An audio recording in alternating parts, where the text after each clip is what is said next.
দর্শক চলেন আমার সাথে আজকে আপনাদের একটি ক্ষেত দেখাবো।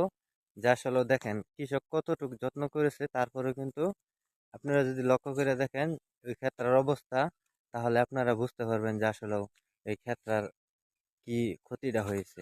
আপনারা দেখেন বেশি যদি বুঝেন তাহলে কিন্তু আপনাদের এই অবস্থা হবে। তাই আপনারা এই যে খেয়াল করে দেখেন, আমি আপনাদের দেখাচ্ছি। এই যে লক্ষ্য করে দেখতাছেন, আসলে দেখছেন ক্ষেতের অবস্থাটা কি পরিমাণ সার মেডিসিন দিয়েছে। এই অতিরিক্ত সার বিষ মেডিসিন দেওয়ার কারণে কিন্তু আপনারা এই যে লক্ষ্য করে দেখেন এই ক্ষেতের গোছায় কিন্তু কালি দিতে পারে নাই। আর আপনারা এই যে মাটির দিকে তাকিয়ে দেখেন কি পরিমাণ শ্যাওলা পড়ে রয়েছে। আর যদি এইরকম শ্যাওলা আপনাদের ক্ষেত পড়ে থাকে কিন্তু, তাহলে কিন্তু আপনাদের ক্ষেতগুলো চেত দিবে না। আপনি এই যে দেখেন তার টানে কিন্তু এটা কিন্তু অনেক টিলা জমি। আপনি দেখেন একই সাথে কিন্তু এই ধানটা লাগানো হয়েছে। আপনারা খেয়াল করে দেখছেন যে কতটুকু সুন্দর হয়েছে।